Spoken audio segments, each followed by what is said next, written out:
Hello students, hope all of you are doing very well. तो आज का हमारा टॉपिक होगा, नेक्स्ट चैप्टर शुरू कर रहे हैं। आज का टॉपिक होगा कि प्रमोशन क्या होता है, फॉर्मेशन ऑफ एक कंपनी, कि कंपनी का निर्माण कैसे किया जाता है, उसमें कौन सी स्टेजेस होती हैं। तो कौन सी स्टेज, उन सभी स्टेजेस को हम डीपली पढ़ेंगे। तो आज का टॉपिक है हमारा formation of company, formation of A company. इससे पहले वाले चैप्टर्स में हमने पढ़ा है कि एक कंपनी है जो लॉ के द्वारा बनाया हुआ एक आर्टिफिशियल पर्सन है। ये तो हम पढ़ चुके हैं कि किसी भी कंपनी का निर्माण हम कानून के सहायता से, कानून के द्वारा करते हैं। लेकिन कानून के द्वारा कंपनी को कैसे, उसका निर्माण कैसे किया जाता है, वो सारा डिटेल में आज पढ़ेंगे हम। उसकी कौन सी स्टेजेस होंगी वो आज पढ़ेंगे। किसी भी कंपनी के फॉर्मेशन में मेन 4 स्टेज होती हैं। वो कौन सी है? फर्स्ट है आपका प्रमोशन, जो कि इस लेक्चर का टॉपिक रहेगा सिर्फ हमारा प्रमोशन। प्रमोशन क्या होता है? Promotion of A company. Second stage होती है, प्रमोशन के बाद आता है इनकॉर्पोरेशन। इनकॉर्पोरेशन जिसको हम रजिस्ट्री करवाना भी बोलते हैं, रजिस्ट्रेशन भी बोलते हैं। थर्ड पार्ट आता है इसका आपका कैपिटल सब्सक्रिप्शन। और फोर्थ पार्ट आता है कमेंसमेंट ऑफ बिजनेस। तो ये 4 पार्ट, 4 स्टेजेस से होकर एक कंपनी बनती है। फर्स्ट पार्ट होता है प्रमोशन, उसके बाद नेक्स्ट पार्ट आएगा आपका रजिस्ट्रेशन जिसको इनकॉर्पोरेशन भी बोलते हैं, और थर्ड होगा आपका कैपिटल सब्सक्रिप्शन, उसके बाद आएगा कमेंसमेंट ऑफ बिजनेस। लेकिन सभी कंपनियों में ये चारों पार्ट कवर करने जरूरी नहीं होते। जो ये पहले 2 पार्ट हैं, प्रमोशन और इनकॉर्पोरेशन, प्राइवेट कंपनी के लिए दोनों ही बहुत काफी। प्राइवेट कंपनी रजिस्ट्रेशन के तुरंत बाद अपना बिजनेस शुरू कर सकती है, लेकिन अगर वो पब्लिक कंपनी है तो उसको ये चारों पार्ट, 4 स्टेजेस कवर करनी पड़ेंगी। प्रमोशन भी करना पड़ेगा, इनकॉर्पोरेशन भी करना पड़ेगा, उसके बाद कैपिटल सब्सक्रिप्शन भी करना पड़ेगा। कैपिटल सब्सक्रिप्शन मतलब रजिस्ट्री के बाद पब्लिक कंपनी बन जाएगी, उसको कैपिटल की जरूरत होती है, तो वो इस पार्ट में पब्लिक को इनवाइट करेगी शेयर खरीदने के लिए, तो इसको बोलते हैं कैपिटल सब्सक्रिप्शन। उसके बाद कमेंसमेंट ऑफ बिजनेस, जब मिनिमम सब्सक्रिप्शन मिल जाएगा तो उसको एक सर्टिफिकेट लेना होता है। उस सर्टिफिकेट लेने के बाद वो अपने बिजनेस को कमेंस कर सकती है, मतलब कि स्टार्ट कर सकती है। तो प्राइवेट कंपनी के लिए सिर्फ 2 पार्ट ही कवर करने जरूरी है, लेकिन अगर वो पब्लिक कंपनी है तो उसके लिए 4 पार्ट कवर करने जरूरी होंगे। आज का हमारा टॉपिक होगा सिर्फ प्रमोशन, कि प्रमोशन क्या होता है। कई बार प्रमोशन और फॉर्मेशन को हम दोनों एक जैसे शब्द मान लेते हैं, लेकिन ऐसा नहीं है। फॉर्मेशन के 4 पार्ट होते हैं, जिसमें प्रमोशन सिर्फ एक छोटा सा पार्ट है। तो फॉर्मेशन तो पूरी प्रोसेस है किसी भी कंपनी को बनाने की, और प्रमोशन उस प्रोसेस का सिर्फ एक पार्ट है। तो फॉर्मेशन और प्रमोशन में आपको डिफरेंस पता होना चाहिए कि फॉर्मेशन क्या होता है। Formation is a process and promotion is the part of that process. Promotion करेंगे आज की, प्रमोशन क्या होता है, प्रमोटर क्या होते हैं, क्या क्या स्टेजेस होती हैं, क्या आपकी कैरेक्टरिस्टिक होती है एक प्रमोटर की, किसको हम प्रमोटर बोलेंगे, ये सब आज करेंगे। अब हमारा जो मेन टॉपिक है वो शुरू होता है कि प्रमोशन क्या होता है। प्रमोशन क्या होता है? यह होता है कि कुछ व्यक्ति प्रॉफिट कमाने के उद्देश्य से विचार करते हैं कि कोई बिजनेस शुरू किया जाए। बिजनेस हो सकता है, सोलो बिजनेस भी हो सकता है, पार्टनरशिप भी हो सकती है, कंपनी भी हो सकती है, एसोसिएशन भी हो सकती है। कुछ व्यक्ति, एक व्यक्ति भी हो सकता है, ग्रुप ऑफ इंडिविजुअल भी हो सकता है। चलो ये आगे आया हुआ है, अभी ये कर लेते हैं कि प्रमोशन क्या होता है। कि कुछ व्यक्ति उनके दिमाग में एक विचार आता है कि चलो हम बिजनेस शुरू करते हैं प्रॉफिट कमाने के लिए। अब विचार आने के तुरंत बाद फिर वो छानबीन शुरू कर देते हैं कि जो हमने आइडिया लगाया था कि फलाना बिजनेस शुरू करेंगे, उसके बारे में रिसर्च करना शुरू कर देते हैं कि उसके बारे में गवर्नमेंट की पॉलिसी क्या है, उसके लिए कैपिटल कितनी चाहिएगी, कैपिटल कहां से आएगी, उसके लिए लेबर कैसा चाहिएगा, स्किल्ड चाहिएगा या अनस्किल्ड लेबर चाहिएगा, कैपिटल के स्रोत कौन से होंगे, मटेरियल कैसा चाहिएगा, मटेरियल अवेलेबिलिटी है या नहीं है, कहां से हमें मटेरियल मिलेगा। तो इस तरह से उसके बाद फिर लीगल फॉर्मेलिटीज कौन सी होंगी, कौन सी पूरी करनी होंगी। तो इन सभी प्रोसेस के बाद वो उस विचार को एक ऑर्गेनाइजेशन का रूप दे देते हैं। कहानी कहां से शुरू हुई थी? आइडिया से। कुछ व्यक्तियों के दिमाग में एक आइडिया आया, उस आइडिया पर उन्होंने रिसर्च किया, ये आइडिया है बिजनेस शुरू करने का ताकि प्रॉफिट कमाया जा सके। उस पर उन्होंने रिसर्च की वो हमारा बिजनेस कैसा होगा। रिसर्च के बाद उन्होंने पता लगा कि मटेरियल कैसा चाहिएगा, लेबर कैसा होगा, उसके लिए कैपिटल कैसी कहां से आएगी, फॉर्मेलिटी कौन सी होंगी कानूनी जो पूरी करनी पड़ेगी। अब इस आइडिया को वो इन सब की मदद से ट्रांसफॉर्म कर देंगे एक ऑर्गेनाइजेशन में। तो इस प्रोसेस पूरे प्रोसेस को बोलेंगे हम प्रमोशन। प्रमोशन क्या हुआ, एक आइडिया, दिमागी विचार जिसका मेन मकसद है प्रॉफिट कमाना, उस आइडिया को, दिमागी विचार को हम एक फिजिकल स्ट्रक्चर, फिजिकल ऑर्गेनाइजेशन के का रूप दे देते हैं। तो उस प्रोसेस को बोलेंगे हम प्रमोशन। मेरे ख्याल से समझ में आ गया होगा ये प्रमोशन क्या होता है। एक विचार से हम एक ऑर्गेनाइजेशन बना देते हैं, तो इस पूरी प्रोसेस को हम प्रमोशन बोलते हैं। और जो इस पूरी प्रोसेस को करते हैं, अंजाम देते हैं, उनको प्रमोटर्स बोलते हैं। ये आगे आएगा वैसे। तो इस प्रमोशन की कौन सी स्टेजेस होंगी, हालांकि इस डेफिनेशन से, इस मीनिंग से पता लग रहा है कि इसकी कौन सी स्टेजेस होंगी, लेकिन फिर भी इसकी कौन सी स्टेजेस होंगी इससे पहले कर लेते हैं हम इसकी डेफिनेशन क्या है। डेफिनेशन आपको एग्जैक्ट याद करनी होती है क्योंकि वो किसी एक्सपर्ट या साइंटिस्ट ने दी हुई होती है, तो उसको एग्जैक्ट ही लिखना होता है आपको एग्जाम में। तो डेफिनेशन क्या होगी किसी प्रमोशन की, इसको आप टुकड़ों में याद कर सकते हो। Discovery of an idea. सबसे पहले तो आपने एक आइडिया जनरेट करना है, डिस्कवर करना है कि आइडिया हमारा विचार आएगा कि बिजनेस शुरू करना है, वो बिजनेस कौन सा होगा। Discovery of A idea. उसके बाद इस आइडिया को किसकी हेल्प से, फंड की हेल्प से, प्रॉपर्टी की हेल्प से और मैनेजरियल एबिलिटी की हेल्प से हम एक ऑर्गेनाइजेशन के रूप में बदल देते हैं, तो उसको हम प्रमोशन बोलते हैं। यहीं से निकली ये definition, discovery of an idea, और उसको फंड, प्रॉपर्टी और मैनेजमेंट की हेल्प से हम एक जब ऑर्गेनाइजेशन में बदल देते हैं तो उसको हम प्रमोशन बोलते हैं। इसके बाद इसकी स्टेजेस क्या होंगी, स्टेजेस यहीं से पता लगेगा आपको भी स्टेजेस क्या होंगी। इसकी मेन 4 स्टेज है इसकी, जिनमें से होकर एक प्रमोशन का पूरा कार्य गुजरता है। फर्स्ट है आपका जनरेशन ऑफ आइडिया, या डिस्कवरी भी बोल सकते हो, discovery of idea. Discovery of idea, कुछ लोगों के दिमाग में विचार आया कि हमें एक बिजनेस शुरू करना है, और इस विचार के साथ एक प्रश्न ये भी आएगा कि वो हमारा बिजनेस होगा कैसा, मतलब उसका ऑर्गेनाइजेशन स्ट्रक्चर कैसा होगा। वो सोलो बिजनेस होगा या फिर एसोसिएशन होगा या वो कंपनी होगी या पार्टनरशिप होगी, क्या होगा। ये विचार भी साथ में ही आएगा कि बिजनेस शुरू करना है वो किस टाइप का बिजनेस होगा। तो फर्स्ट पार्ट तो आपका यही है कि एक आइडिया का जनरेशन होगा, पहले उसकी खोज होगी। सेकंड पार्ट है डिटेल्ड इन्वेस्टिगेशन, अब इस आइडिया पर पूरी छानबीन की जाएगी। छानबीन किस तरह की कि वो हमारा बिजनेस किस प्रकार का होगा, मतलब मैन्युफैक्चरिंग होगी या फिर सर्विस प्रोवाइड करेंगे या फिर ट्रेडिंग करेंगे, किस तरह का बिजनेस होगा हमारा।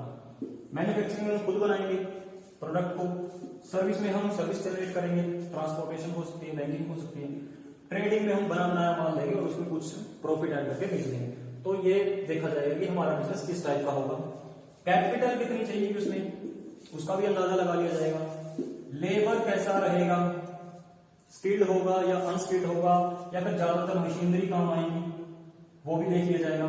उसके बाद मटेरियल कहां से मिलेगा और किस तरह का हमें मटेरियल इस बिजनेस में चाहिए।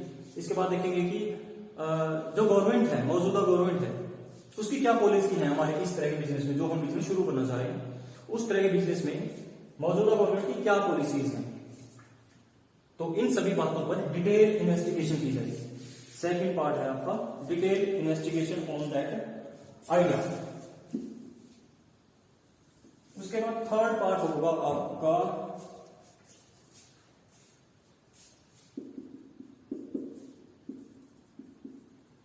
Assembling the proposition. प्रोपोजिशन को मटेरियल भी बोल सकते हो। उसके बाद हम सामान इकट्ठा करेंगे, मटेरियल इकट्ठा करेंगे। उसमें मटेरियल में मटेरियल, फर्नीचर वगैरह वगैरह सारा का सारा हम सामान इकट्ठा करेंगे जो एक बिजनेस को शुरू करने के लिए चाहिए। फोर्थ पॉइंट है फाइनेंसिंग। सिर्फ एक आइडिया आने से कोई बिजनेस शुरू नहीं होता। आइडिया तो सभी के दिमाग में आते हैं, लेकिन बिना फाइनेंस के वो दिमाग में ही दम तोड़ देते हैं, वो फाइलों में ही दम तोड़ देते हैं। क्योंकि कोई भी बिजनेस शुरू करना है, या छोटा है या बड़ा, उसके लिए हमें फाइनेंस की जरूरत होती है। तो फाइनेंस का भी यहाँ पर आइडिया लगा दिया जाता है कि फाइनेंस कितना चाहिए उसके लिए, और वो कहाँ कहाँ से आएगा, उसका अनुमान कितना होगा, कितना एस्टिमेट होगा कि कितना फाइनेंस चाहिए उसके लिए। तो ये 4 पार्ट होंगे आपके, 4 स्टेजेस हैं किसी भी प्रमोशन के। सबसे पहले एक आइडिया जनरेट होगा किसी दिमाग में। उसके बाद उस आइडिया पर डिटेल इन्वेस्टिगेशन होगी। डिटेल इन्वेस्टिगेशन मैंने बता दिया कि ऑर्गेनाइजेशन कैसा होगा, उसके बाद कैपिटल कितना चाहिए उसके लिए, लेबर कैसा चाहिए, मटेरियल कौन सा होगा, गवर्नमेंट की पॉलिसी कौन सी है उससे रिलेटेड। तो सारी की सारी बातें ध्यान में रखी जाएगी उस बिजनेस को शुरू करने से पहले। उसके बाद असेंबलिंग का प्रपोजिशन या मटेरियल इकट्ठा किया जाएगा। फोर्थ है आपका फाइनेंस, और उसको फाइनेंस किया जाएगा ताकि उसको एक फिजिकल स्ट्रक्चर के रूप में खड़ा किया जा सके। तो ये होगा आपका प्रमोशन। प्रमोशन के बाद नेक्स्ट पार्ट आपका प्रमोटर्स। प्रमोटर्स की हमारी कंपनी नाम में वैसे तो कोई डेफिनेशन नहीं दी हुई प्रॉपर, कहीं पर भी नहीं, लेकिन फिर भी इसका मीनिंग और डेफिनेशन तो हमें पता होनी चाहिए। प्रमोटर्स कौन होते हैं? वैसे तो सीधी सी बात है, जो प्रमोशन करते हैं, प्रमोशन का काम करते हैं, वही प्रमोटर होंगे। प्रमोटर्स कौन होते हैं? वो व्यक्ति या व्यक्तियों का समूह, या फिर कोई संघ, या फिर कंपनी। जैसे जरूरी नहीं कोई एक इंडिविजुअल ही हो, इंडिविजुअल, ग्रुप ऑफ इंडिविजुअल, कोई एसोसिएशन भी हो सकती है, या फिर कोई एक कंपनी भी हो सकती है जो दूसरी कंपनी का प्रमोशन करती है। Individual, group of individual, association, या फिर कोई कंपनी जिसके दिमाग में एक आइडिया आता है किसी बिजनेस को शुरू करने का, और वो उस आइडिया को सारी लीगल फॉर्मेलिटी करके एक ऑर्गेनाइजेशन का रूप दे देते हैं, उसको बोलते हैं प्रमोटर्स। प्रमोटर्स ही हैं जो एक आइडिया को बिजनेस तक पहुंचाते हैं, अपनी प्रीलिमिनरी एक्सपेंसेस लगाते हैं खुद की जेब से। सबसे ज्यादा रिस्क प्रमोटर्स वहन करते हैं, क्योंकि प्रमोशन के दौरान अगर कोई लॉस हो जाता है कंपनी को, तो सारा, इस वक्त कोई शेयर होल्डर तो होता नहीं, सारा का सारा पैसा प्रमोटर्स का लगा होता है। अगर वो कंपनी असफल हो जाती है किसी कारणवश, तो इनका जो प्रीलिमिनरी एक्सपेंसेस और हार्ड वर्क लगा है, जितनी मेहनत और टाइम लगा है, वो सारा का सारा बेकार हो जाएगा। तो सबसे ज्यादा रिस्क प्रमोटर्स ही वहन करते हैं। तो प्रमोटर्स कौन होंगे? इंडिविजुअल, या फिर हो सकता, जरूरी नहीं कि एक व्यक्ति हो, व्यक्तियों का समूह भी हो सकता है। जैसे दोस्त इकट्ठा होकर कोई कंपनी खोलने की विचार करें, हो सकता है एक अकेला व्यक्ति हो, ग्रुप हो सकता है व्यक्तियों का, एक एसोसिएशन हो सकती है, या फिर एक कंपनी हो सकती है। एक कंपनी दूसरी कंपनी खोल सकती है, इसमें कोई बड़ी बात नहीं। तो एक कंपनी भी हो सकती है। तो वे व्यक्ति जिनके दिमाग में पहले कोई बिजनेस शुरू करने का आइडिया आता है, जिसका मकसद प्रॉफिट कमाना है, वो डिटेल इन्वेस्टिगेशन करते हैं, उस पर सारी की सारी फॉर्मेलिटीज पूरी करते हैं लीगली, और उस आइडिया को एक ऑर्गेनाइजेशन में ट्रांसफॉर्म कर देते हैं। तो उनको बोलते हैं हम प्रमोटर्स। प्रमोटर्स की भी एक डेफिनेशन है प्रॉपर, वो आपको पता होनी चाहिए। वैसे तो क्या डेफिनेशन है? ये सारे लोग जब मैन, मनी और मटेरियल को ट्रांसफॉर्म कर देते हैं एक ऑर्गेनाइजेशन में, तो उन व्यक्तियों को बोलेंगे हम प्रमोटर्स। यानी जो व्यक्ति मैन, मनी और मटेरियल को मिलाकर एक ऑर्गेनाइजेशन का रूप दे देते हैं, तो उसको हम प्रमोटर्स बोलते हैं। ये एक स्पेसिफिक डेफिनेशन आपको वैसे ही याद करनी पड़ेगी, बुक में है ये वैसे। तो ये होगा आपका प्रमोटर्स। अभी हमने किया है कि फॉर्मेशन ऑफ कंपनी क्या होती है, मतलब फॉर्मेशन ऑफ कंपनी की कौन सी स्टेजेस हैं। उसमें 4 स्टेजेस थे, उसमें से प्रमोशन एक पार्ट था। अभी हम प्रमोशन कर रहे हैं, तो प्रमोशन को जो करते हैं वो प्रमोटर हो गए। प्रमोशन की 4 स्टेजेस थी, वो कर ली। उसके बाद आए प्रमोटर्स। अब प्रमोटर्स की कुछ फीचर्स भी होती हैं, वो कौन सी किसको हम बोलेंगे कि ये प्रमोटर है? It is a person. सबसे पहली बात तो यही है कि ये कोई व्यक्ति होता है। वैसे कहने में बात आती है कि व्यक्ति होता है, लेकिन जरूरी नहीं कि ये एक व्यक्ति हो। जैसे कि यहाँ पर लिखा हुआ है, एक व्यक्ति हो सकता है, व्यक्तियों का समूह हो सकता है, एक खुद कंपनी भी हो सकती है, तो प्रमोटर कोई भी हो सकता है। सेकंड आता है आपका ओरिजिनेट द आइडिया। इन लोगों के दिमाग में फिर एक विचार आएगा, मतलब कि सबसे पहले किसी कंपनी को शुरू करने का जो विचार आता है जिस भी व्यक्ति या व्यक्तियों के समूह में, उनको भी हम प्रमोटर बोलते हैं। दूसरी उसकी पिक्चर होगी कि सबसे पहले विचार बिजनेस को शुरू करने का इन्हीं लोगों के दिमाग में आता है। थर्ड है आपका give practical shape. Practical shape किसको? आइडिया को एक प्रैक्टिकल शेप देते हैं, यानी कि उस आइडिया को एक ऑर्गेनाइजेशन में बदल देते हैं, जो वो प्रमोटर्स होते हैं। पहली डेफिनेशन थी कि पर्सन होता है, तो पर्सन में हम लिखेंगे कि वो पर्सन भी हो सकता है, पर्सन का ग्रुप ऑफ पर्सन भी हो सकते हैं, कंपनी भी हो सकती है। दूसरी बात थी कि उनके दिमाग में एक आइडिया आता है। ये बिल्कुल सीरीज में चल रहा है लोगों ने। पर्सन होते हैं, उनके दिमाग में आइडिया आता है, आइडिया को वो प्रैक्टिकल शेप दे देते हैं। प्रैक्टिकल शेप मतलब ऑर्गेनाइजेशन का रूप दे देते हैं। Fourth, not name but work matters, but work is important. जो लोग प्रमोशन करते हैं वो प्रमोटर होते हैं, और प्रमोटर के रूप में सारी रिस्पॉन्सिबिलिटी उन्हीं की होती है, चाहे उनका नाम कुछ भी हो। तो यहाँ पर नाम जरूरी नहीं है, उनका काम जरूरी है। काम ही मायने रखता है, काम से ही उनकी रिस्पॉन्सिबिलिटी तैयार होती है।